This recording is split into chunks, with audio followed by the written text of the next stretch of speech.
lanjutkan aktivitas kita masing-masing. Semoga apa yang sudah disampaikan oleh beliau menjadi ilmu yang bermanfaat dalam kehidupan kita sehari-hari. Selamat beraktivitas buat sahabat semua dan sukses selalu. Sampai bertemu lagi di kajian Ar-Razzaq 313 berikutnya. Wassalamualaikum warahmatullahi wabarakatuh. Bismillahirrahmanirrahim. Assalamualaikum warahmatullahi wabarakatuh. Alhamdulillahi wa kafa, wassalatu wassalamu ala rasulillahil mustafa wa ala alihi wa sahbihi wa man ihtada. Amma ba'du. Sahabat beriman yang dimuliakan Allah, syukur alhamdulillah kita bertemu lagi di channel Ar-Razzaq 313. Pada kesempatan yang berbahagia ini, mari sejenak kita luangkan waktu kita untuk bersama-sama menyimak tausiah fenomenal dari guru kita Al-Maghfurullah Kiai Haji Zainuddin MZ. Tentunya banyak sekali ilmu, hikmah, dan manfaat yang bisa kita jadikan pelajaran dalam kehidupan kita sehari-hari. Berikut ini mari kita simak bersama isi tausiah beliau. Selamat mendengarkan. Wa qatlan nafsil lati harramallahu illa bil haqq. Membunuh orang lain dengan cara yang tidak benar, membunuh orang yang diharamkan oleh Allah Subhanahu wa ta'ala untuk melakukannya kecuali dengan alasan yang benar. Kita tahu Islam adalah agama damai. Sesuai dengan namanya, ia tidak dikembangkan dengan pedang dan kekerasan. Ia dikembangkan dengan keteladanan dan tuntunan moral. Oleh karena Islam bukan agama kekerasan, Islam pun tidak mementingkan dan mengajarkan kekerasan kecuali dengan alasan yang benar dan bisa dipertanggungjawabkan. Membunuh dengan sengaja, menghilangkan nyawa orang lain tanpa alasan yang bisa dibenarkan adalah merupakan dosa besar dan satu di antara 7 perkara yang bisa mendatangkan kerusakan dalam kehidupan dan yang hendaknya harus kita jauhi. Saudara-saudara kaum muslimin rahimakumullah, beberapa waktu yang lalu di sebuah kota kecil yang indah bernama New Auckland. Saudara tahu New Auckland? Itu dari Gunung Kidul masih ngidul lagi. Pernah diadakan satu seminar yang membicarakan bagaimana menyelamatkan masyarakat manusia dari bahaya Perang Dunia Ketiga. Diperkirakan kalau terjadi Perang Dunia Ketiga, manusia tidak akan tersisa. Sebab apa? Pada waktu itu cadangan nuklir yang dimiliki oleh bersama Amerika dan Rusia konon sudah sanggup memusnahkan 6 miliar manusia pada saat jumlah manusia baru 5 miliar. Jadi kelebihan nuklir dunia ini. Kalau terjadi Perang Dunia Ketiga, sulit manusia untuk tersisa. Maka dibahaslah di dalam seminar itu, wah, supaya tidak terjadi Perang Dunia Ketiga, maka perlombaan membuat senjata-senjata canggih, alat-alat pembunuh modern harus segera dibatasi. Dibahas, tidak mungkin kita membatasi perlombaan membuat senjata. Kenapa? Makin maju ilmu dan teknologi, makin canggih senjata yang ditemukan. Atom sudah meningkat menjadi nuklir, nuklir sudah meningkat menjadi neutron, dan kita tahu bom yang bernama neutron ini bom yang cukup membunuh tanpa perlu merusak. Artinya kalau dia diledakkan di kota kita ini, bangunan utuh, jembatan tidak ambruk, rumah-rumah tetap berdiri, tapi semua yang bernama hidup mati. Itu katanya lebih sopan dari bom atom. Sebab kalau si atom ini sudah membunuh, merusak pula. Neutron cukup membunuh saja tanpa perlu merusak. Jadi majunya senjata-senjata teknologi sebagai akibat yang logis dari kemajuan ilmu pengetahuan ini tidak bisa kita batasi. Dan memang sebenarnya yang bahaya bukan senjatanya, tapi manusia yang mengendalikan senjata itu. Mereka kembali kepada prinsip the man behind the gun. Bukan senjatanya yang bahaya, tapi manusia yang mengendalikan senjata itu yang bahaya. Walaupun senjatanya modern, katakanlah model M16 umpamanya, kalau yang mengendalikannya orang beriman, insya Allah aman. Tapi biar megang cuma senapan angin, kalau yang megang orang brutal, ngeri kita deket-deket. Apalagi kalau memang bukan ahlinya menggunakan senjata, bisa ngeker kaki kena jidat.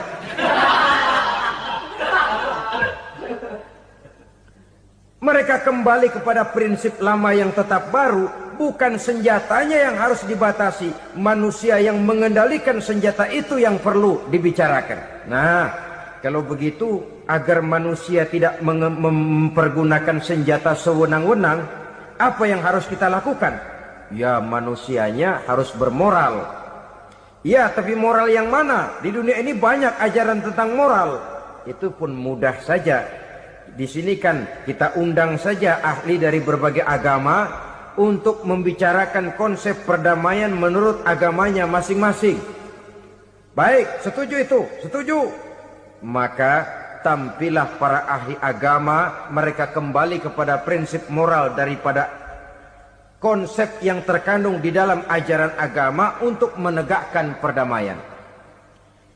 Mula-mula naiklah ahli dari agama Hindu, dibacakan konsep perdamaian menurut ajaran agama Hindu, bahwa untuk damai manusia harus meninggalkan nafsu keduniaannya, menempuh samsara dan sebagainya untuk mencapai nirwana, menjauhi kemegahan dan kemewahan dunia. Ini lalu dibahas, rasanya juga tidak mungkin ini. Kemudian dari agama Nasrani, bahwa untuk damai manusia harus menciptakan sifat kasih sayang. Kalau ditampar pipi kiri, berikan pipi yang kanan. Kalau diberikan selendang, berikan baju. Nanti orang kasihan, lalu dia tidak akan nampar lagi. Ketika ini dibahas, ternyata rasanya pun tidak mungkin bisa diterima. Karena apa? Di zaman sekarang orang ditampar pipi kiri, dikasih pipi kanan. Bukan kasihan, gemes. Damai belum tentu, bonyok udah jelas. Lalu ketika dibacakan konsep perdamaian menurut Quran, di mana disampaikan ayat wa jazaa'u sayyi'atin sayyi'atun misluha faman afa wa aslaha fa ajruhu 'ala Allah. Balasan terhadap satu kejahatan adalah kejahatan yang seimbang, tetapi barang siapa yang memberi maaf dan mencari jalan damai, itulah yang terbaik dan akan mendapat pahala dari Allah Subhanahu wa taala. Kamu tidak salah ditampar pipi kirimu, tampar lagi pipi kirinya sekeras dia menampar pipi kirimu. Nanti orang tidak mau menampar kita karena dia tahu kalau dia tampar kita, dia akan menderita tamparan sekeras dia menampar kita. Akan terjadilah prinsip saling hormat menghormati, tidak saling ganggu, tidak saling usil, tidak saling jahil. Atas dasar ini perdamaian bisa ditegakkan. Mereka bisa menerima konsep ini, tapi kemudian seminar ditutup tanpa satu keputusan resmi. Kenapa?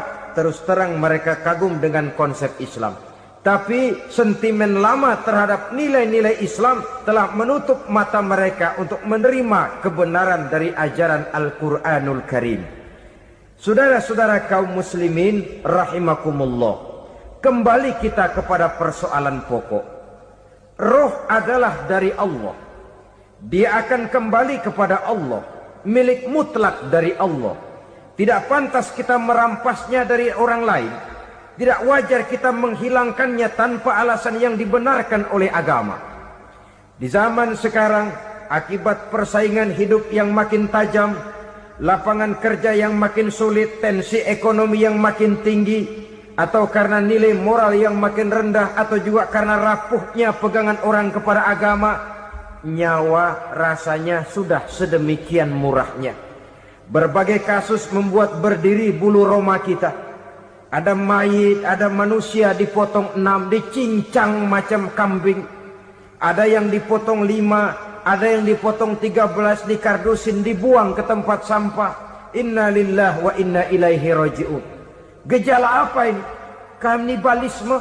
Manusia sudah demikian sadisnya, manusia sudah sedemikian buasnya, sehingga sesama manusia diperlakukan seperti hewan.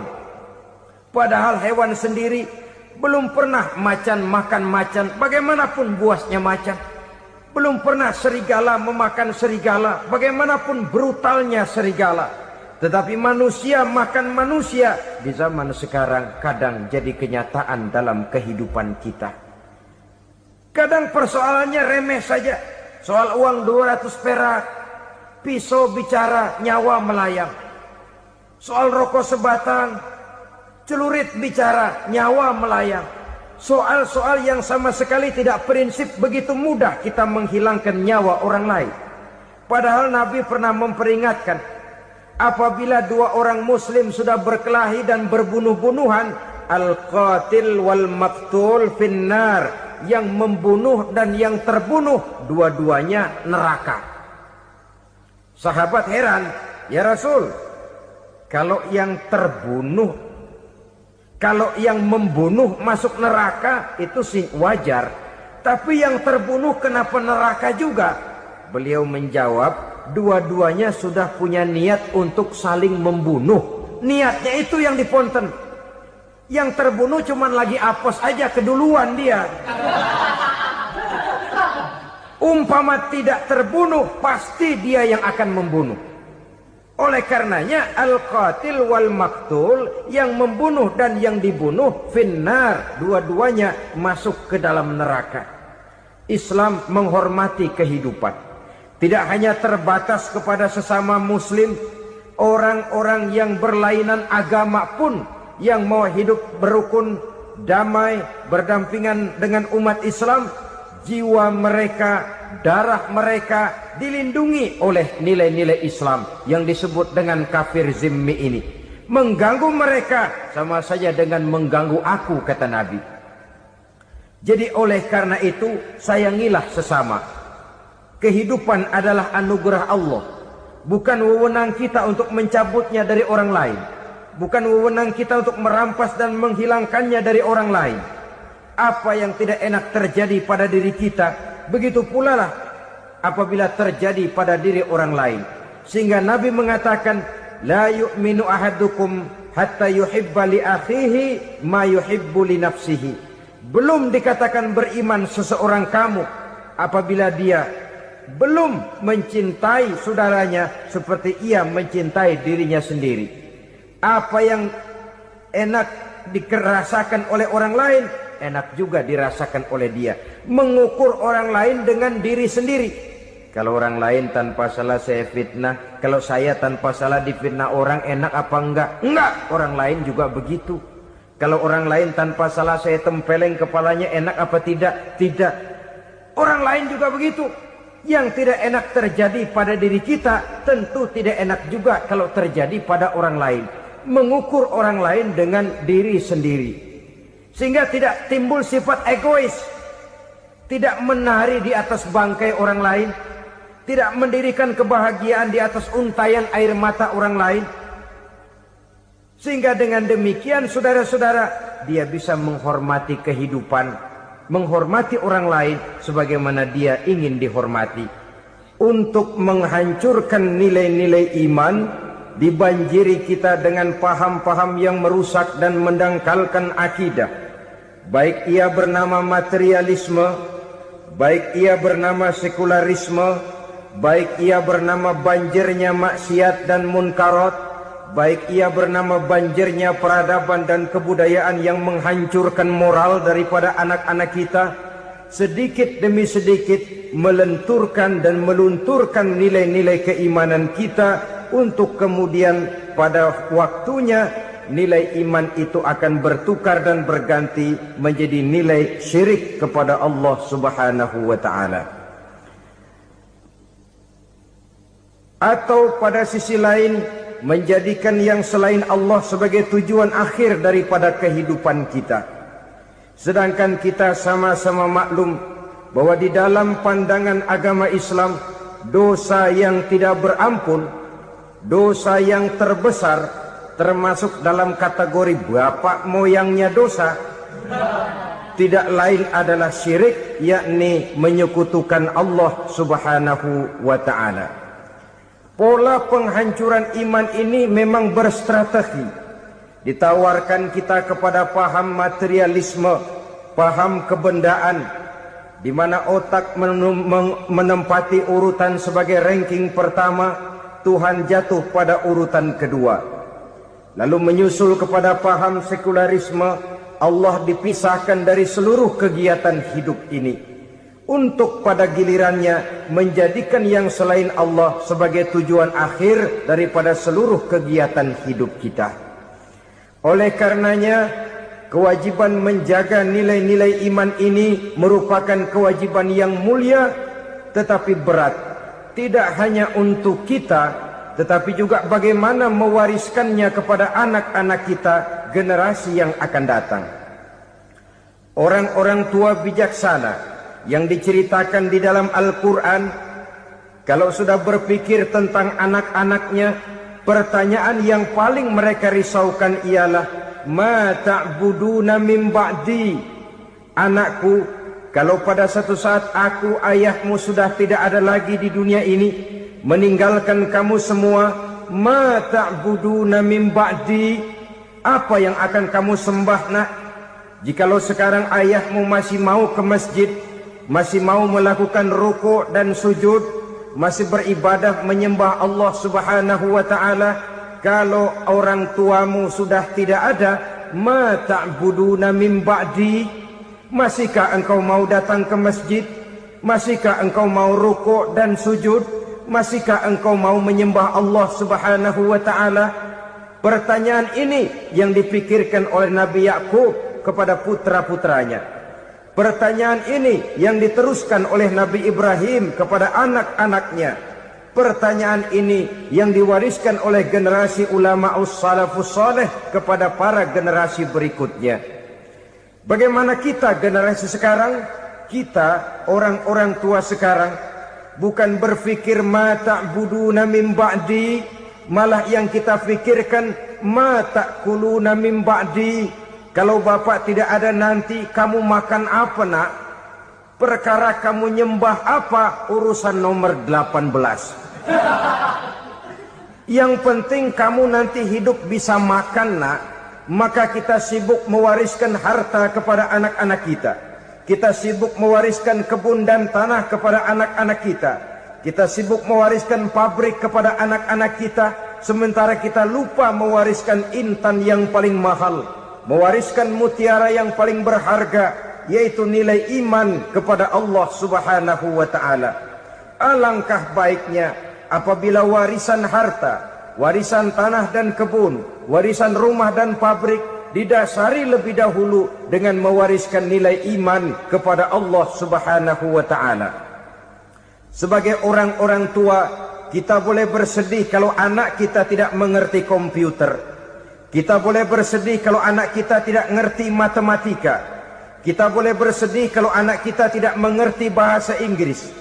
Tapi sewajarnya lebih bersedihlah kita orang tua jikalau mempunyai anak yang tidak kenal Allah sebagai Tuhannya, yang kemudian tidak mau rukuk dan sujud kepada Allah Tuhannya. Itulah kemalangan yang paling malang bila kita meninggalkan generasi yang tidak bertauhid kepada Allah Subhanahu wa ta'ala. Betapapun anak kita tidak ngerti komputer, saudara, paling-paling kerugiannya cuma kerugian dunia. Masuk dia ke alam barzakh, munkar nakir tidak akan sempat tanya kau belajar komputer apa tidak. Kumpul dia di padang mahsyar, malaikat juga tidak akan tanya matematikamu nilainya berapa. Yang ditanya, kau kenal Allah, kau rukuk dan sujud kepadanya, kau pernah datang ke masjid. Oleh karena itu sekali lagi, menjaga nilai iman tidak hanya untuk kita, tetapi juga mewariskannya kepada anak-anak kita, generasi yang akan datang. Sungguh kemalangan yang paling besar apabila kita meninggalkan anak-anak kita Mereka kita tinggalkan lemah ekonominya, itu tidak baik. Mereka kita tinggalkan lemah otaknya, itu pun akan membuat mereka tertinggal oleh yang lain. Tapi yang paling celaka, jikalau kita tinggalkan mereka dalam kondisi lemah imannya, rapuh akidahnya, tidak baik dan tidak betul keyakinan hidupnya. Oleh karena itu, Nabi berpesan, jauhilah 7 perkara yang merusak. Yang pertama, syirik kepada Allah Subhanahu wa ta'ala. Menyekutukan Allah baik dalam ucapan, dalam keyakinan, ataupun dalam perbuatan. Ini perkara pertama yang termasuk 7 perusak besar di dalam kehidupan. Kalau sudah jatuh kita ke lembah syirik, bagaimanapun banyak kebaikan yang kita kerjakan, berjiwa sosial, bertangan pemurah, gemar menolong orang lain, kalau memang dasarnya syirik, maka seluruh kebaikan kita akan hancur, tidak akan ada nilainya dalam pandangan Allah Subhanahu wa ta'ala. Dalam pandangan manusia, mungkin kita dicatat sebagai orang sosial, gemar menolong orang lain, tidak berpangku tangan melihat orang yang mendapat kesulitan. Tapi oleh karena dasarnya syirik, dasarnya tidak mentauhidkan Allah, maka seluruh nilai kebaikan yang kita kerjakan tidak akan ada nilainya dalam pandangan Allah Subhanahu wa ta'ala. Maka jagalah iman kita, jangan sampai dihinggapi penyakit syirik yang bagaimana kecilnya sekalipun. Sekali lagi, baik syirik dalam bentuk ucapan, syirik dalam bentuk keyakinan, sampai kepada syirik dalam bentuk perbuatan, kita berhindar kepada sifat-sifat yang sedemikian itu. Karena apa? Dalam satu ayat Quran Allah Subhanahu wa ta'ala menjelaskan, innallaha la yaghfiru ayyushraka bih wa yaghfiru ma duna dzalika liman yasha. Allah tidak akan memberi ampun kepada orang-orang yang menyekutukannya, tapi Allah masih mau memberikan ampun kepada dosa-dosa yang selain itu bagi orang-orang yang dikehendakinya. Dosa selain syirik, apabila kita bertaubat, Allah masih mau mengampuni. Tapi kalau sudah jatuh ke tempat syirik, itu sudah dosa yang tidak berampun. Taubatnya tidak lain melepas syirik, kembali kepada tauhid, berkeyakinan bahwa hanya ada Allah Subhanahu wa ta'ala, Tuhan satu-satunya, yang lam yalid walam yulad walam yakul lahu kufuwan ahad. Tidak beranak, tidak pula diperanakkan, dan tidak satupun yang dapat menyerupai Tuhan Allah Subhanahu wa ta'ala. Saudara-saudara kaum muslimin rahimakumullah, bahwa kita di zaman sekarang memang tidak menyembah berhala, ya. Bahwa kita tidak berterang-terangan mengatakan Tuhan lebih dari satu, memang. Bahwa kita tidak berkeyakinan Tuhan itu punya anak atau diperanakkan, tentu. Tapi dalam perbuatan dan i'tiqad, kita kadang-kadang jatuh tanpa kita sadari ke tempat yang bernama syirik ini. Oleh karenanya, di zaman di mana teknologi makin canggih, di mana kemajuan pembangunan makin menjangkau berbagai aspek kehidupan, diperlukan keseimbangan antara kemajuan fisik material dengan kemajuan mental spiritual.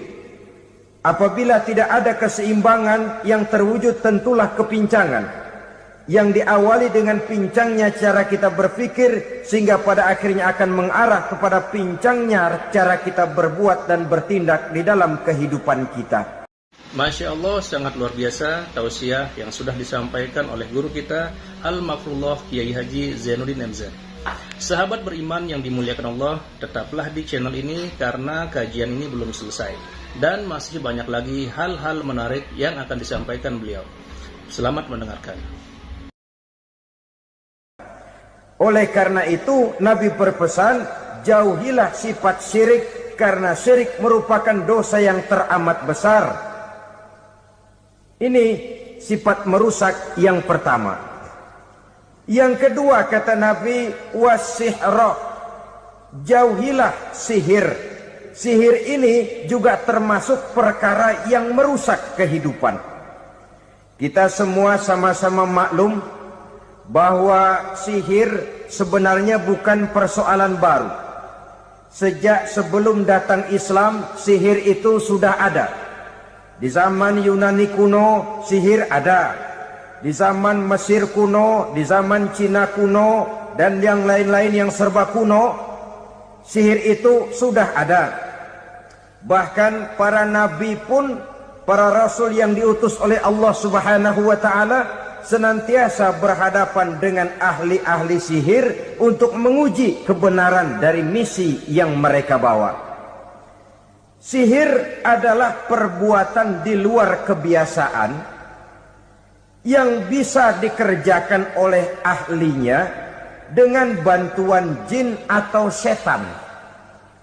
Hukum mempelajari sihir adalah haram, mengamalkannya lebih haram lagi. Sebab itu saudara-saudara, sihir merupakan perbuatan merusak yang harus kita jauhi. Ciri-ciri daripada perbuatan sihir, pertama, ia mengandung tipuan, bayangan khayal. Di zaman Nabi Musa misalnya, orang melihat tambang-tambang itu seperti ular. Nabi Musa melayangkan tongkatnya menjadi ular-ular besar yang memakan ular-ular kecil ciptaan tukang-tukang sihir Fir'aun tadi. Lalu sihir bisa terjadi dengan bantuan jin kafir atau setan. Kemudian ciri yang ketiga, sifatnya halus dan tersembunyi. Taruh kata ada seorang ahli sihir yang mempergunakan ayat-ayat Quran sebagai jompa-jampe, sebagai baca-bacaan, itu cuma sekedar kedok. Tujuannya tidak lain menjadikan agama sebagai ketok untuk membenarkan cara yang dimurkai oleh Allah Subhanahu wa ta'ala. Satu hadis yang diriwayatkan oleh Imam Bazar dan Tabrani, Nabi berpesan, "Laisa minna man tatayyara lahu au takahhana au tukuhhina lahu au sahira lahu." Tidak termasuk ke dalam golonganku, kata Nabi. Tidak termasuk umatku. Siapa mereka? Man tatayyara lahu, orang yang bertatoyur. Apa tatoyur itu? Dari kalimat toyaro, artinya terbang. Toir biasa diartikan dengan burung. Tatoyaro percaya kepada suara-suara burung. Man tatayyara lahu, mempercayai, meyakini dengan benar-benar kepada suara beburungan. Kan suka ada itu, nah bunyi burung tuh, maling liwat. Maling liwat. Burung bunyi, maling liwat. Itu termasuk tatayyara lahu, percaya kepada suara burung. Kan aneh kalau suara orang nggak dipercaya, suara burung malah dipercaya. Ada ustadz ceramah, kiai ngaji, nggak mau didengerin, burung dengerin bener. Nah, suaranya dari sebelah mana? Belah kulon. Nah, itu tandanya ano. Habis dihitung-hitung. Itu termasuk tatayyara lahu. Au takahana, atau bertenung, au tukuhina, atau minta ditenungkan, au sahirolahu, atau melakukan perbuatan sihir, atau minta disihirkan. Laisa minna, tidak termasuk ke dalam golonganku, kata Nabi. Sehingga dengan demikian saudara-saudara, menghadapi sihir dengan sihir sekalipun termasuk perbuatan yang tidak diajarkan oleh agama. Kita kan mempelajari sihir untuk jaga diri. Tidak apa-apa, yang dilarang mengamalkannya, dilarang juga mempelajarinya. Sebab orang kalau sudah mengetahui, biasanya lalu terangsang untuk mencoba. Kalau percobaannya berhasil, biasanya terangsang untuk coba lagi dan coba lagi. Pada akhirnya ketagihan, lalu beralih menjadi profesi, apalagi itu nanti bisa mendatangkan hasil uang. Saudara-saudara kaum muslimin rahimakumullah, kita manusia makhluk nyata.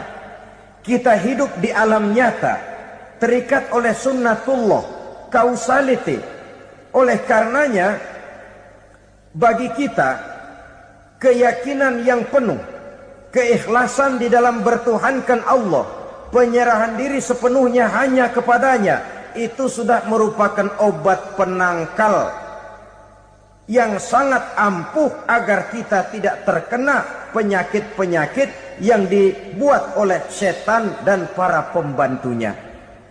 Sehingga beberapa ayat Quran mengajarkan, misalnya a'udzu bikalimatillahi tammati min syarri ma khalaq, atau bismillazi la yadurru ma'asmihi syai'un fil ardi wala fis sama, dengan menyebut nama Allah yang tidak bisa mendatangkan bahaya sedikit pun, dari baik yang datang dari langit maupun yang datang dari bumi. Jiwa yang kosong dari keyakinan yang penuh kepada Allah, jiwa yang penuh was-was dan ragu-ragu, itu yang mudah terserang oleh penyakit-penyakit yang dikerjakan oleh para tukang-tukang sihir, yaitu oleh setan dan seluruh para pembantunya. Kemudian hadis kedua yang diriwayatkan oleh Imam Ibnu Hibban, Nabi bersabda, la yadkhulul jannata mudminu khamrin wala mu'minu bisihrin wala qati'u rahmin. Tidak masuk surga. Ini Nabi yang bilang, tidak masuk surga. Siapa itu? Pertama, mudminu khamrin, orang yang berkekalan dalam mabuk. Selalu mudminun itu sudah menjadi perbuatan rutinnya, tidak kapok-kapoknya, teler seumur hidup. Mudminu khamrin, tidak masuk surga orang yang selalu bermabuk-mabukan. Yang kedua, wala mu'minu bisihrin, orang mukmin tapi main sihir. Ini juga oleh Nabi diperingatkan, tidak akan masuk surga orang mukmin tapi suka main sihir. Wala qati'u rahmin, dan tidak juga orang yang memutuskan silaturahmi. Tiga macam manusia yang diperingatkan Nabi tidak akan masuk surga: orang yang selalu mabuk, orang mukmin yang main sihir, dan orang yang memutuskan silaturahmi. Saudara-saudara kaum muslimin rahimakumullah. Lalu orang berkata, kenapa dilarang kita bersihir? Padahal Rasul sendiri kan punya mukjizat. Nah, kita memang harus membedakan antara mukjizat dengan sihir. Dalam kehidupan agama kita kenal ada yang namanya mukjizat, ada yang namanya karomah atau keramat biasa diucapkan, ada yang namanya maunah, ada yang namanya irhas, ada juga yang namanya sihir. Kesemuanya ini berbeda, saudara-saudara. Yang dinamakan mukjizat itu khusus untuk para rasul saja. Satu kejadian luar biasa yang terjadi dilakukan oleh rasul atas izin dari Allah Subhanahu wa taala. Perbedaannya dengan sihir jelas. Sihir dari setan, mukjizat dari Allah. Sihir bisa dipelajari, mukjizat tidak. Sihir umumnya untuk maksud-maksud yang tidak baik, sedangkan mukjizat untuk memperkuat kebenaran yang disampaikan oleh para rasul dan ditentang oleh umatnya. Bahkan kafir Quraisy dahulu menganggap orang-orang ahli sihir itu berada dalam satu posisi yang hina, sehingga mereka mengatakan dan menuduh Nabi Muhammad sebagai tukang sihir. Tuduhan sebagai tukang sihir adalah tuduhan yang sangat aib dan hina.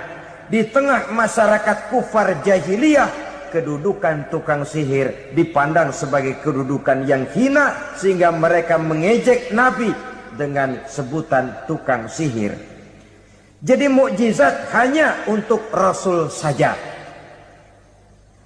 Kemudian karomah. Karomah ini asal kata dari karoma, kehormatan, kemuliaan yang diberikan Allah kepada hamba-hambanya yang rajin mendekatkan diri kepadanya. Oleh karena ketekunannya melaksanakan ibadah, Allah memberikan keistimewaan kepada orang itu yang dengan keistimewaannya dia bisa mengerjakan yang tidak bisa dikerjakan oleh orang lain. Karomah hanya bisa dicapai dengan prestasi ibadah. Kalau sihir mau ibadah apa enggak, asal dia belajar, bersatu dan berteman dengan setan, memenuhi persyaratan-persyaratan setan, biasanya lalu bisa. Sedangkan karomah tidak mungkin terwujud tanpa orang mendekatkan diri sedekat-dekatnya kepada Allah Subhanahu wa ta'ala. Maka kita lihat biasanya orang-orang yang punya ilmu sihir, mukanya rata-rata nggak enak dilihat. Kumuh, jauh dari air wudhu, jauh dari sujud kepada Allah, malah berteman dengan setan, menjadi pelayan-pelayannya setan. Saudara-saudara, adapun maunah, keistimewaan yang diberikan Allah kepada hamba-hambanya yang belum sampai kepada tingkat wali, tapi orang itu lebih banyak kebaikannya daripada kesalahannya. Umpamanya, saudara jalan bertiga di pinggir jalan, saudara ada pada posisi di tengah, lalu bertiga ini ketabrak mobil. Menurut perhitungan saudara mati lebih dahulu, tapi terjadi hal yang aneh, dua teman saudara mati, saudara malah cuma luka dan lecet sedikit saja. Apa itu? Kalau kita lebih banyak kebaikannya daripada kesalahannya, itu yang dinamakan maunah, pertolongan yang diberikan Allah kepada hamba-hambanya yang lebih banyak kebaikannya daripada kesalahannya. Sedangkan yang dinamakan irhas, kejadian luar biasa pada diri seseorang pada waktu dia masih kecil, yang menunjukkan tanda-tanda keistimewaannya. Itu umumnya pada para nabi pada usia kecilnya sudah ada irhas, tanda-tanda istimewa. Jelas baik mukjizat, karomah, maunah maupun irhas berbeda dengan sihir. Sihir ini jelas saja merupakan bantuan dan persekutuan antara manusia dengan setan. Padahal setan, kata Allah dalam Al-Quran, innahu lakum aduwwum mubin, sesungguhnya setan bagi kamu adalah musuh yang sangat jelas. Saudara-saudara kaum muslimin rahimakumullah, di zaman sekarang dalam menghadapi beban kehidupan yang makin pelik, menghadapi stres yang tidak kunjung selesai, menghadapi persoalan-persoalan yang teramat berat, orang sering mencari jalan keluar kepada hal-hal yang menurut pendapatnya bisa meringankan beban moralnya itu. Pergilah dia mencari sesuatu yang dapat meringankan bebannya. Dan tidak jarang yang jatuh ke pangkuan tukang-tukang tenung, ke pangkuan tukang-tukang sihir, yang mereka itu oleh Quran dijelaskan kadzabal munajjimun walau sodaku. Tukang-tukang tenung, tukang-tukang sihir, mereka itu bohong walaupun benar. Maksudnya bohong walaupun benar, artinya kalau yang mereka kerjakan benar, itu sih kebenaran. Benar dengan kebenaran itu lain. Kebenaran, kebetulan bisa, tapi tidak untuk selalu. Apalagi kalau itu sudah membahayakan kehidupan orang lain. Jadi oleh karena itu Nabi berpesan, jauhilah daripada sihir. Kalau sudah jauhilah dari sihir, artinya ya jauhilah daripada mempelajarinya, jauhilah daripada bergaul dengan orang-orang yang ahli di bidang itu, karena dari pergaulan segalanya bisa menular.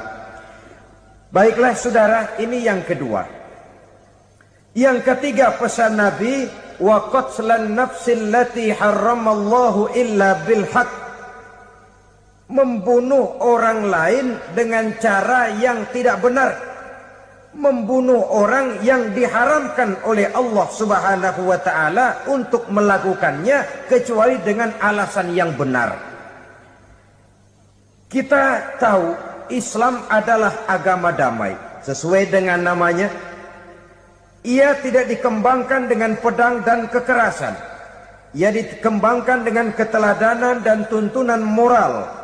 Oleh karena Islam bukan agama kekerasan, Islam pun tidak mementingkan dan mengajarkan kekerasan kecuali dengan alasan yang benar dan bisa dipertanggungjawabkan. Membunuh dengan sengaja, menghilangkan nyawa orang lain tanpa alasan yang bisa dibenarkan adalah merupakan dosa besar dan satu di antara 7 perkara yang bisa mendatangkan kerusakan dalam kehidupan dan yang hendaknya harus kita jauhi. Saudara-saudara kaum muslimin rahimakumullah, beberapa waktu yang lalu di sebuah kota kecil yang indah bernama New Auckland. Saudara tahu New Auckland? Itu dari Gunung Kidul masih ngidul lagi. Pernah diadakan satu seminar yang membicarakan bagaimana menyelamatkan masyarakat manusia dari bahaya Perang Dunia Ketiga. Diperkirakan kalau terjadi Perang Dunia Ketiga, manusia tidak akan tersisa. Sebab apa? Pada waktu itu, cadangan nuklir yang dimiliki oleh bersama Amerika dan Rusia konon sudah sanggup memusnahkan 6 miliar manusia pada saat jumlah manusia baru 5 miliar. Jadi kelebihan nuklir dunia ini. Kalau terjadi Perang Dunia Ketiga, sulit manusia untuk tersisa. Maka dibahaslah di dalam seminar itu, wah, supaya tidak terjadi Perang Dunia Ketiga, maka perlombaan membuat senjata-senjata canggih, alat-alat pembunuh modern harus segera dibatasi. Dibahas, tidak mungkin kita membatasi perlombaan membuat senjata. Kenapa? Makin maju ilmu dan teknologi, makin canggih senjata yang ditemukan. Atom sudah meningkat menjadi nuklir, nuklir sudah meningkat menjadi neutron, dan kita tahu bom yang bernama neutron ini bom yang cukup membunuh tanpa perlu merusak.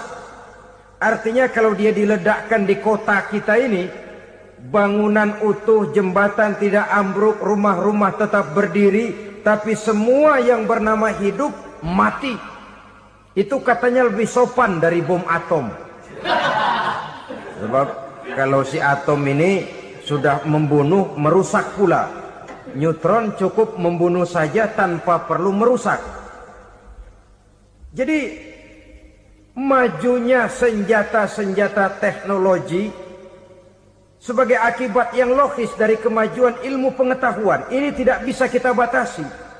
Dan memang sebenarnya yang bahaya bukan senjatanya, tapi manusia yang mengendalikan senjata itu. Mereka kembali kepada prinsip the man behind the gun. Bukan senjatanya yang bahaya, tapi manusia yang mengendalikan senjata itu yang bahaya. Walaupun senjatanya modern, katakanlah model M16 umpamanya, kalau yang mengendalikannya orang beriman, insya Allah aman. Tapi biar megang cuma senapan angin, kalau yang megang orang brutal, ngeri kita deket-deket. Apalagi kalau memang bukan ahlinya menggunakan senjata, bisa ngeker kaki kena jidat.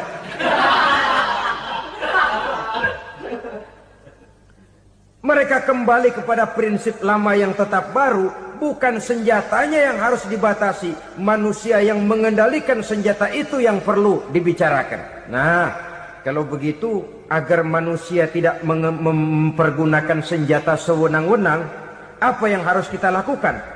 Ya, manusianya harus bermoral. Ya, tapi moral yang mana? Di dunia ini banyak ajaran tentang moral. Itu pun mudah saja. Di sini kan kita undang saja ahli dari berbagai agama, untuk membicarakan konsep perdamaian menurut agamanya masing-masing. Baik, setuju itu, setuju. Maka tampillah para ahli agama, mereka kembali kepada prinsip moral daripada konsep yang terkandung di dalam ajaran agama untuk menegakkan perdamaian.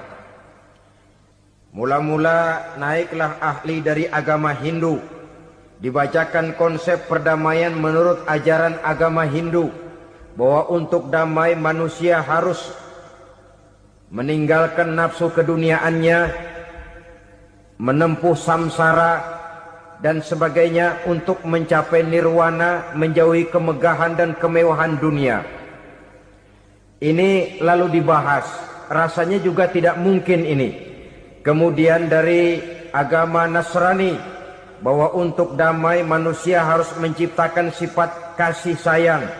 Kalau ditampar pipi kiri, berikan pipi yang kanan. Kalau diberikan selendang, berikan baju. Nanti orang kasihan, lalu dia tidak akan nampar lagi. Ketika ini dibahas, ternyata rasanya pun tidak mungkin bisa diterima. Karena apa? Di zaman sekarang orang ditampar pipi kiri, dikasih pipi kanan. Bukan kasihan, gemes. Damai belum tentu, bonyok udah jelas. Lalu ketika dibacakan konsep perdamaian menurut Quran, di mana disampaikan ayat wa jazaa'u sayyi'atin sayyi'atun misluha faman afa wa aslaha fa ajruhu 'ala Allah. Balasan terhadap satu kejahatan adalah kejahatan yang seimbang, tetapi barang siapa yang memberi maaf dan mencari jalan damai, itulah yang terbaik dan akan mendapat pahala dari Allah Subhanahu wa ta'ala. Kamu tidak salah ditampar pipi kirimu, tampar lagi pipi kirinya sekeras dia menampar pipi kirimu. Nanti orang tidak mau menampar kita karena dia tahu kalau dia tampar kita, dia akan menderita tamparan sekeras dia menampar kita. Akan terjadilah prinsip saling hormat menghormati, tidak saling ganggu, tidak saling usil, tidak saling jahil. Atas dasar ini perdamaian bisa ditegakkan. Mereka bisa menerima konsep ini, tapi kemudian seminar ditutup tanpa satu keputusan resmi. Kenapa? Terus terang mereka kagum dengan konsep Islam, tapi sentimen lama terhadap nilai-nilai Islam telah menutup mata mereka untuk menerima kebenaran dari ajaran Al-Quranul Karim. Saudara-saudara kaum muslimin rahimakumullah, kembali kita kepada persoalan pokok. Roh adalah dari Allah. Dia akan kembali kepada Allah, milik mutlak dari Allah. Tidak pantas kita merampasnya dari orang lain. Tidak wajar kita menghilangkannya tanpa alasan yang dibenarkan oleh agama. Di zaman sekarang, akibat persaingan hidup yang makin tajam, lapangan kerja yang makin sulit, tensi ekonomi yang makin tinggi, atau karena nilai moral yang makin rendah, atau juga karena rapuhnya pegangan orang kepada agama, nyawa rasanya sudah sedemikian murahnya. Berbagai kasus membuat berdiri bulu roma kita. Ada mayit, ada manusia dipotong 6, dicincang macam kambing. Ada yang dipotong 5, ada yang dipotong 13, dikardusin, dibuang ke tempat sampah. Inna lillahi wa inna ilaihi raji'un. Gejala apa ini? Kanibalisme. Manusia sudah demikian sadisnya, manusia sudah sedemikian buasnya, sehingga sesama manusia diperlakukan seperti hewan. Padahal hewan sendiri belum pernah macan makan macan, bagaimanapun buasnya macan. Belum pernah serigala memakan serigala, bagaimanapun brutalnya serigala. Tetapi manusia makan manusia di zaman sekarang kadang jadi kenyataan dalam kehidupan kita. Kadang persoalannya remeh saja.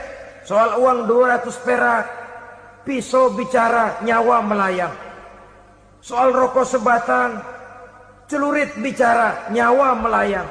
Soal-soal yang sama sekali tidak prinsip, begitu mudah kita menghilangkan nyawa orang lain.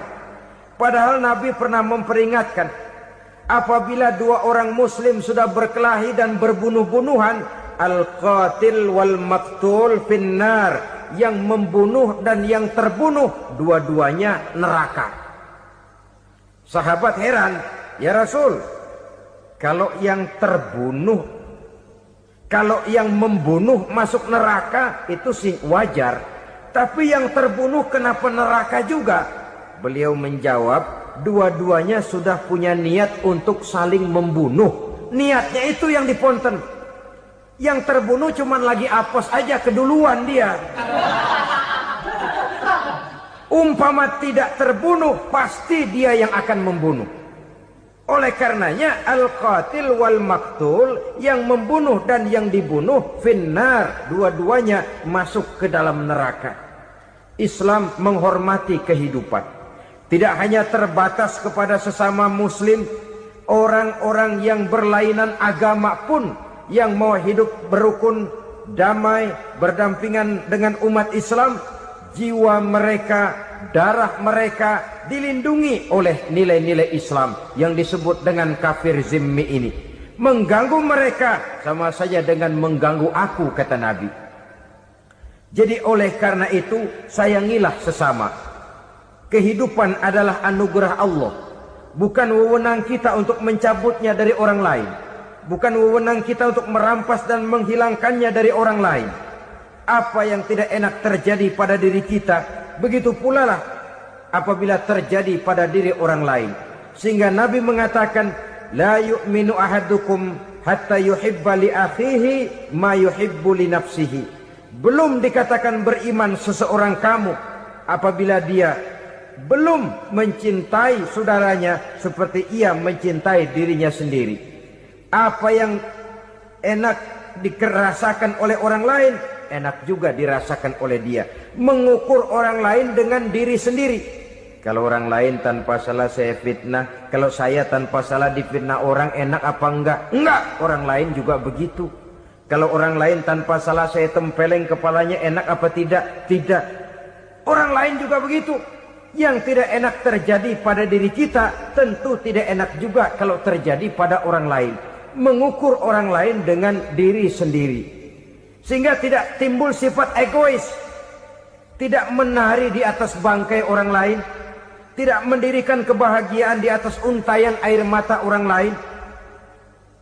Sehingga dengan demikian saudara-saudara, dia bisa menghormati kehidupan, menghormati orang lain sebagaimana dia ingin dihormati.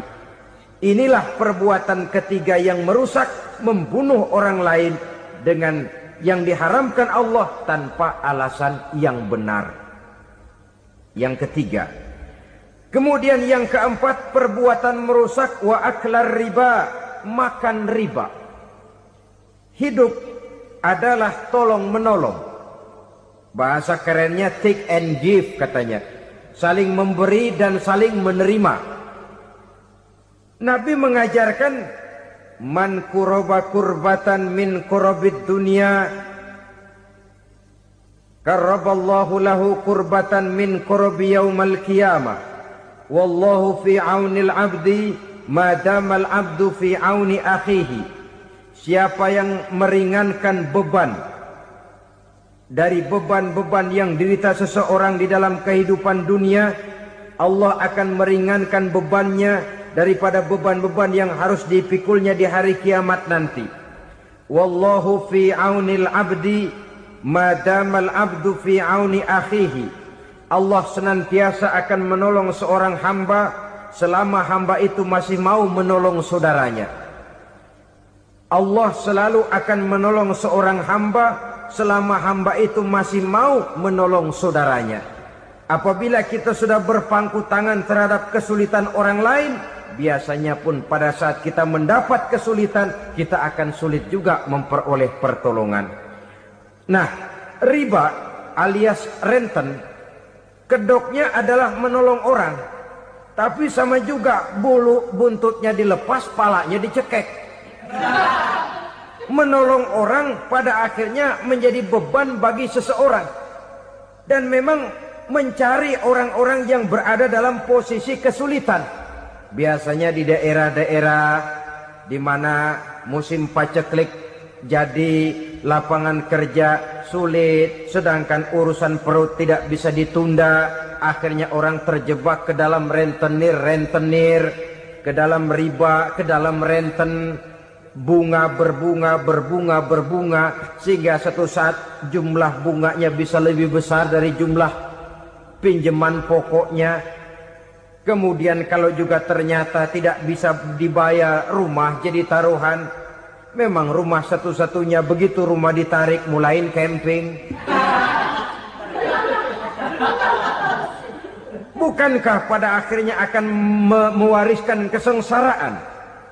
Oleh karena itu, kepada kita berusahalah jangan berhubungan dengan rentenir, jangan makan renten dan riba. Kepada mereka yang melaksanakan riba, walaupun mendatangkan keuntungan materi, tapi percayalah harta yang didapat dengan jalan riba tidak akan membawa keberkahan. Manakala tidak membawa keberkahan, dia tidak akan mendatangkan ketenangan di dalam kehidupan kita. Oleh karenanya, memakan harta riba termasuk perbuatan yang merusak sendi-sendi kehidupan sosial, merusak kehidupan orang lain, merusak kehidupan masyarakat, tetangga, pergaulan, dan sebagainya.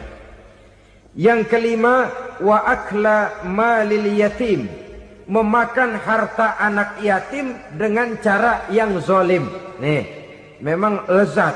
Anak yatim itu nggak tahu urusan apa-apa. Kita diamanahkan untuk mengurusinya. Kadang-kadang dibentuklah panitia penyantunan yatim piatu. Yatimnya mah tetap kelaparan, panitianya yang pada gendut.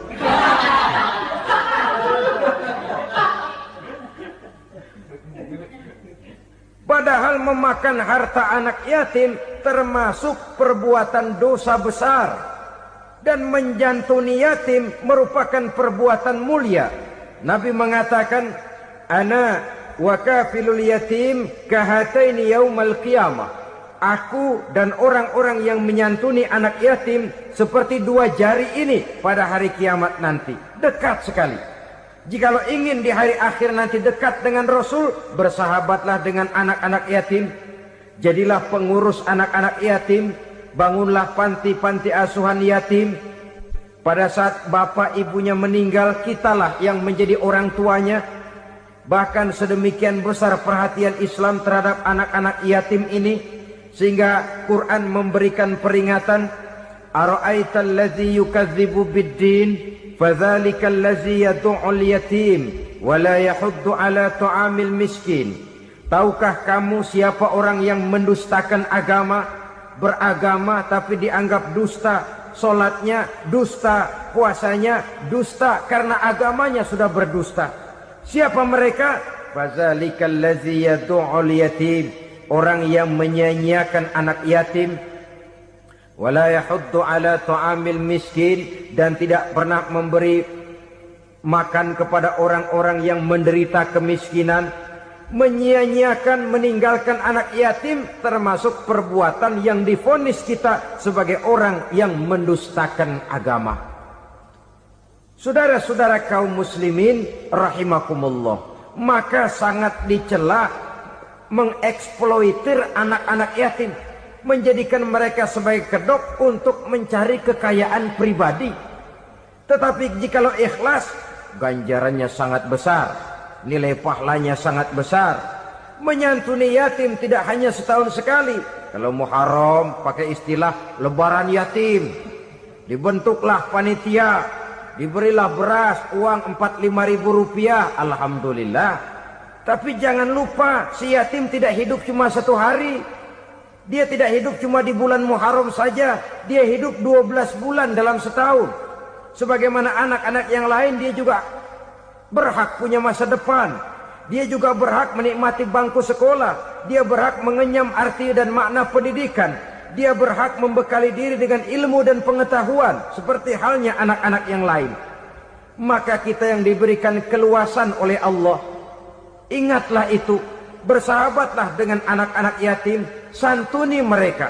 Perkara setahun sekali di bulan Muharram, alhamdulillah, itu bagus bin Thayyib alias baik.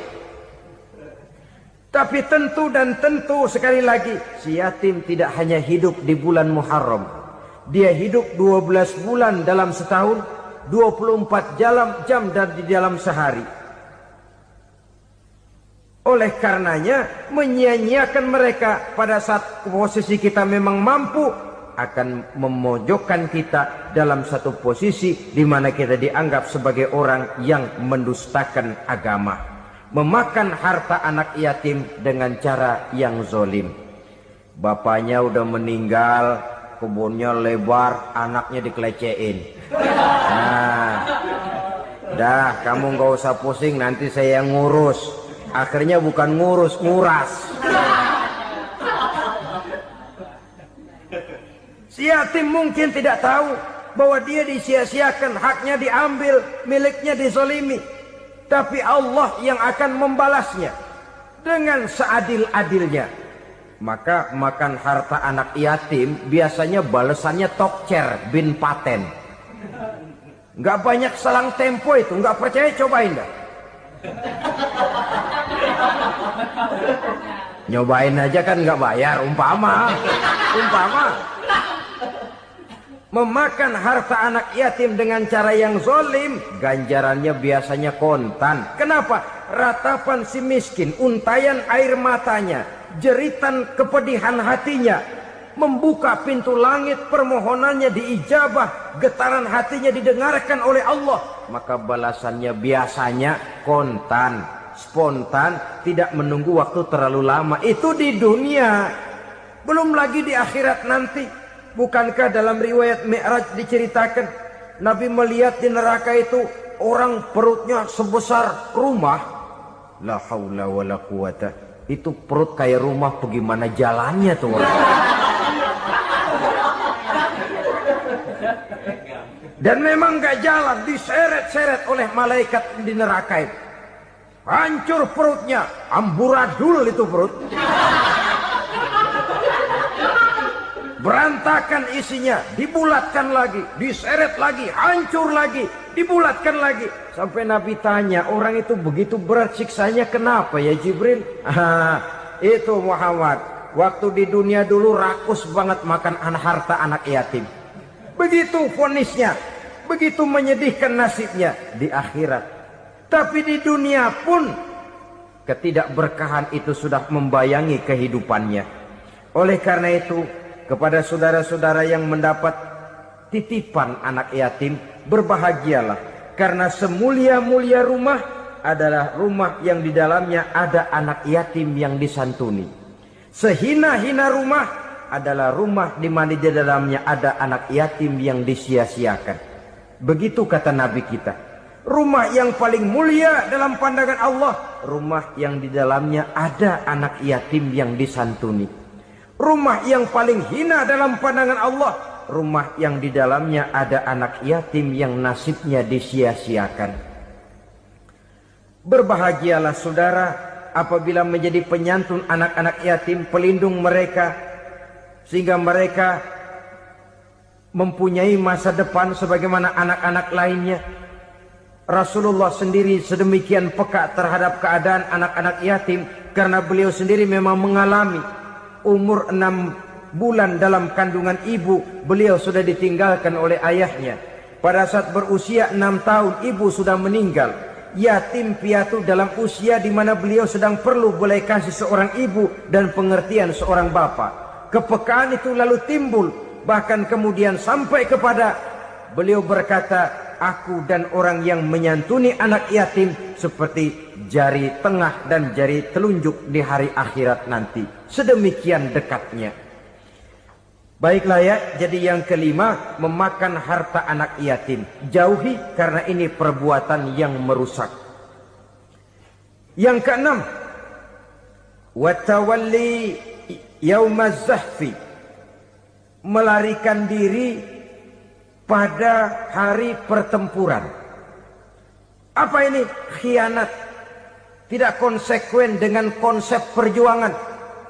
Pada mulanya keras benar teriak, berantas korupsi, ganyang korupsi. Cuma karena belum dapat giliran. Begitu dia naik dapat kesempatan, korupsinya lebih edan dari yang diteriakinya. Ini termasuk tawalli yaumaz zahfi. berpaling pada hari peperangan. Di saat menghadapi musuh, kalau belum kelihatan musuh, teriaknya nyaring bener. Jangan takut, demi kebenaran sampai titik darah yang paling penghabisan. Musuh belum kelihatan. Begitu musuh sudah kelihatan, paling dulu lari ke belakang. Kalau diajak berjuang ada saja alasannya. Sehingga Quran memberikan peringatan kepada kita semua. Mengapa kamu ini berat? Kalau sudah diajak berjuang di jalan Allah, kakimu seperti terhunjam berakar di perut bumi. Berat untuk melangkah berjuang. Lari dari pertempuran tidak konsekuen dengan konsepsi perjuangan. Mau enaknya saja. Dalam kondisi yang sulit lalu berpangku tangan.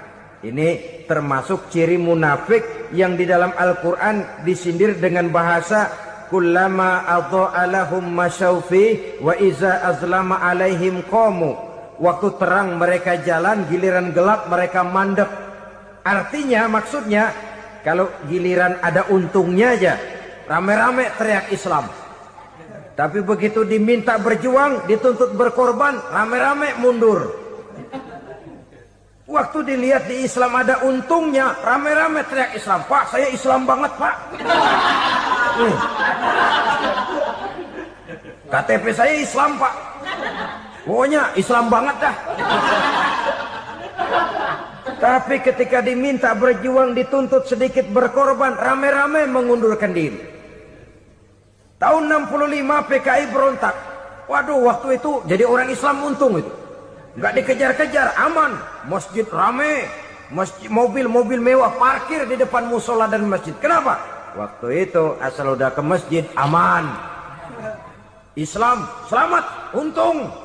Tapi begitu keadaan aman, yang parkir di musola sepeda butut melulu.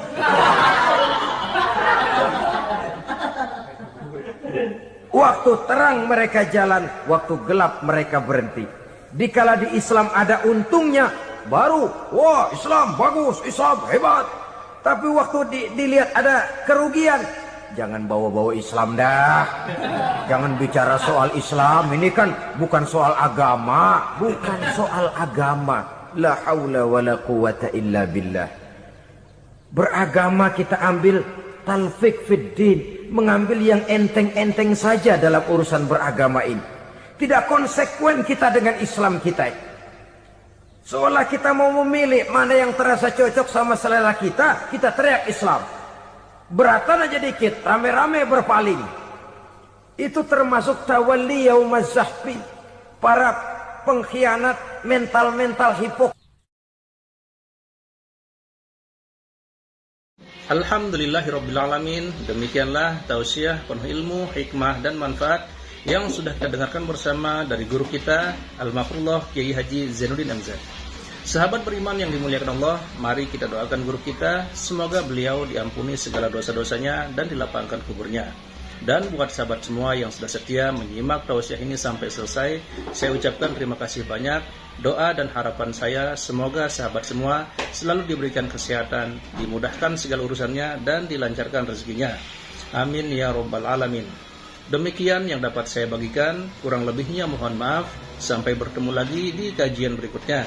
Wabillahi taufik wal hidayah, waridho wal inayah. Wassalamualaikum warahmatullahi wabarakatuh.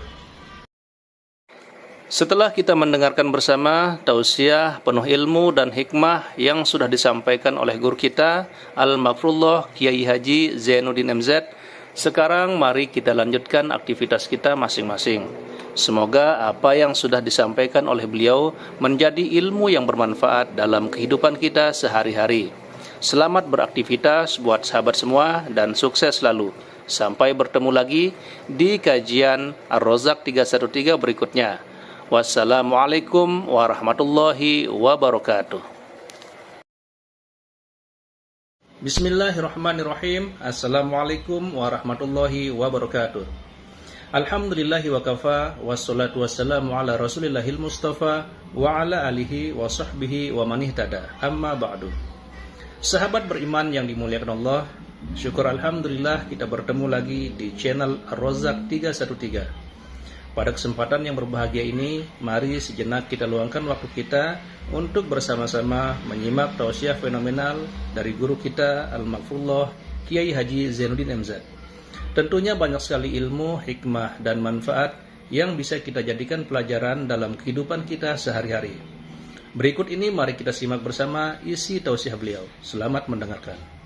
Wa qatlan nafsil lati harramallahu illa bil haq.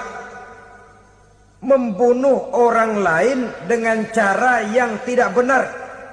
Membunuh orang yang diharamkan oleh Allah Subhanahu wa taala untuk melakukannya kecuali dengan alasan yang benar. Kita tahu Islam adalah agama damai. Sesuai dengan namanya, ia tidak dikembangkan dengan pedang dan kekerasan. Ia dikembangkan dengan keteladanan dan tuntunan moral. Oleh karena Islam bukan agama kekerasan, Islam pun tidak mementingkan dan mengajarkan kekerasan kecuali dengan alasan yang benar dan bisa dipertanggungjawabkan. Membunuh dengan sengaja, menghilangkan nyawa orang lain tanpa alasan yang bisa dibenarkan adalah merupakan dosa besar dan satu di antara 7 perkara yang bisa mendatangkan kerusakan dalam kehidupan dan yang hendaknya harus kita jauhi. Saudara-saudara kaum muslimin rahimakumullah, beberapa waktu yang lalu di sebuah kota kecil yang indah bernama New Auckland. Saudara tahu New Auckland? Itu dari Gunung Kidul masih ngidul lagi.